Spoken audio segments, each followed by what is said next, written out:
మొదటి పేతురు 5:6 first Peter chapter 5:6. దేవుడు తగిన సమయమందు మిమ్మల్ని హెచ్చించినట్లు ఆయన బలిష్టమైన చేతి కింద దీన మనస్కులై ఉండడి.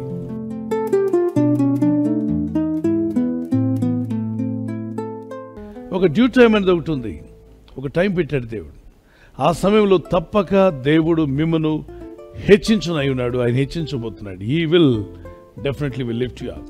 God will bring that time. ఆ టైం వచ్చేంత వరకు ఆయన బలిష్టమైన చేతి కింద దీన మనస్కులై ఉండి ప్రార్థనలో మీ భారమంతా ఆయన మీద మోపండి. మీ చింత యావత్తు ఆయన మీద మోపండి. ఆయన మన గురించి చింతిస్తున్నాడు. మనం తొందరపడడం వల్ల దేవుడు మనకిచ్చే హెచ్చు, దేవుడు మనకిచ్చే ఆ దీవెన, ఆశీర్వాదానికి మనం దూరమయ్యే అవకాశం ఉంది. కాబట్టి తొందరపడి నిర్ణయాలు తీసుకోవడం కంటే కూడా దేవుని కొరకు ఎదురు చూస్తూ ఆయన బలిష్టమైన చేతి కింద దీన మనస్కులై ఉండడం అనేది అది అద్భుతమైన ఆశీర్వాదాలకు మిమ్మల్ని నడిపిస్తుంది. హెచ్చు కలుగును అన్నాడు. ఎవరి వల్ల హెచ్చు కలుగును? తూర్పు వల్ల, పడమటి వల్ల హెచ్చు కలుగుదు, కానీ యెహోవా వల్లనే హెచ్చు కలుగును. దేవుడే మనల్ని హెచ్చించువాడు. యోసేపు జీవితంలో పేరు ప్రఖ్యాతుల కొరకు ఆయన ఎక్కడ ప్రోకలాడలేదు. తనకిచ్చిన పనిలో నమ్మకస్తుడుగా, యథార్థవంతుడుగా, మరి ఎక్కడ కూడా తేడా రాకుండా జాగ్రత్త పడ్డాడు. పనిలో చురుకైన వాడిగా ఉన్నాడు. ఎక్కడ బద్ధకాన్ని చూపలేదు. తన కొరకు అందరూ పోటీ పడ్డారు. నా పొలంలో, మా యొక్క ఫీల్డ్లో వర్క్ చేయడానికి ఇతన్ని పంపండి. ఒక పనివాని కొరకు అక్కడున్న భూస్వాములందరూ పోటీ పడ్డారు. మంత్రులు పోటీ పడ్డారు. ఆ మంచి పనివాడు మాకు కావాలి, ఆ నమ్మకమైన పనివాడు మాకు కావాలి, ఆ యథార్థవంతుడు. అతను ఎక్కడ అడుగు పెడితే అక్కడ ఫలిస్తున్నాడు. అతను ఏ పని అప్పగించినా రిజల్ట్స్ తీసుకొస్తున్నాడు. ప్రోగ్రెస్ ఉంటుంది. కనుక ఈ వ్యక్తి మా పొలాల్లో పనిచేయాలి, మా ఎస్టేట్లో పనిచేయాలని ఆశపడ్డారు. అంటే చూడండి, ఒక ఫెయిత్ఫుల్గా ఉన్న వ్యక్తికి ఎంత డిమాండ్ ఉందో. నమ్మకంగా, హానెస్ట్గా ఉండి పనిచేస్తున్న వారు కావాలని అన్ని కంపెనీలు కోరుకుంటున్నాయి. ప్రపంచంలో ఒక బిజినెస్ మ్యాన్ కావచ్చు, ఒక వ్యాపారి కానీ, ఒక ఉద్యోగి కానీ, ఒక దైవ సేవకులైనా, మరి ప్రపంచంలోని ఎవరన్నా కావచ్చు, ఏ ఫ్యాక్టరీ అయినా, ఎవరిని కోరుకుంటున్నారంటే నమ్మకస్తులైన వారిని. ఇంకా దేవుడు కూడా అదే కోరుతున్నాడు.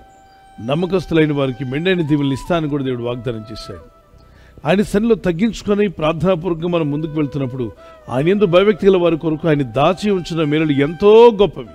ప్రతి చెట్టుకు ఒక కాలం పెట్టాడు, దాని ఫ్రూట్స్ వచ్చే కాలం. అలాగే ప్రతి మనిషి ఫలించే రోజు ఒకటి రాబోతుంది.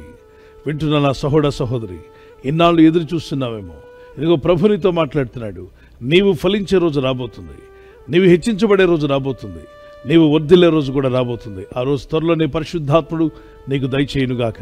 యవనస్తులకు సమయం పెట్టాడు దేవుడు. తప్పక దేవుడు మిమ్మల్ని హెచ్చించే రోజు రాబోతుంది, వస్తుంది, వచ్చి తీరుతుంది. ఆమేన్. మీ పిల్లల విషయంలో మీరు ప్రార్థిస్తున్నారా? దేవుడు హెచ్చించే రోజు రాబోతుంది. మీ కుటుంబ విషయంలో ప్రార్థిస్తున్నారా? దేవుడు మిమ్మల్ని హెచ్చిస్తాడు.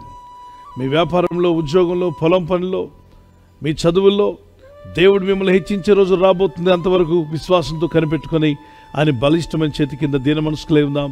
అనుదిన ప్రార్థన మానద్దు, అనుదిన వాక్య ధ్యానం మానద్దు, అనుదినము దేవుని ప్రేమను పంచుట మానద్దు. మనం పొందుకున్న మేళ్లను ప్రకటించక, షేర్ చేసుకోకుండా మానద్దు. మనకున్న విశ్వాసాన్ని షేర్ చేద్దాం. వారు నమ్మినా నమ్మకపోయినా మనల్ని రక్షించిన ప్రభు ఇచ్చిన రక్షణ భాగ్యాన్ని మనం వివరిద్దాం, దేవుని స్తుతిద్దాం, ఇతరుల కొరకు ప్రార్థన చేద్దాం.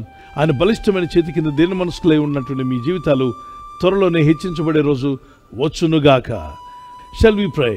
ప్రార్థన చేసుకుందాం. Lift up your hands and ప్రే.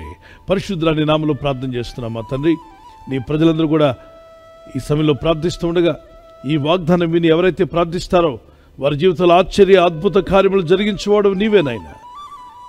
మాకు తూర్పు నుండి, పడమటి నుండి హెచ్చు కలగదు, కానీ తీర్పు తీర్చువాడు నీవే. మమ్మల్ని హెచ్చించువాడు కూడా నీవే ప్రభా. నీ యందు భయభక్తి గల వారికి మీరు దాచి ఉంచిన మేలు ఎంతో గొప్పవి. అయితే తగిన సమయం ముందు ఒక సమయాన్ని పెట్టావు. In due time you are going to give it to us, father God.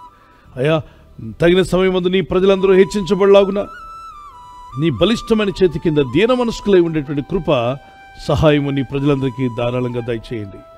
ఈ లోకంలో మేము జీవిస్తున్నప్పుడు మా ఆత్మీయ యాత్రలో అనుదినము నీ కృపను, నీ దయను తలంచుకుంటూ నిన్ను స్తుతిస్తూ జీవించే కృపను మాకు దయచేయండి. మీరెక్కల చోటున మమ్మల్ని కాచి కాపాడారు, ఇక ముందు కూడా మమ్మల్ని కాపాడబోతున్నారు. ఈ రాత్రి నెమ్మదితో పండుకొని సురక్షితంగా కాపాడబడినట్లుగా నీ అగ్ని కంచి వేసి మమ్మల్ని కాపాడండి. ఈ వాగ్దానం మా పట్ల నెరవేర్చునాయన. ఒక దినమున మీరు మమ్మల్ని హెచ్చించబోతున్నారు, ఆస్వాదించబోతున్నారు. ఆ దీవెనలు ఈ యొక్క వాగ్దానం విని ప్రార్థించేవా ప్రతి ఒక్కరికి మీరు దయచేస్తున్నారని నమ్ముచు క్రీస్తు యేసునందు వేరుపారి నీ రాకడికి సిద్ధపడే కృప వీరందరికీ దయచేయమని నజరేయుడైన యేసు క్రీస్తు పరిశుద్ధ నామములో అడిగి వేడుకుంటున్నాను పరలోకపు తండ్రి, ఆమేన్. ఈ వాగ్దానం మీతోనే ఉంచుకోకుండా మీకు తెలిసిన ప్రతి కాంటాక్ట్కి షేర్ చేయండి. Good night. God bless you.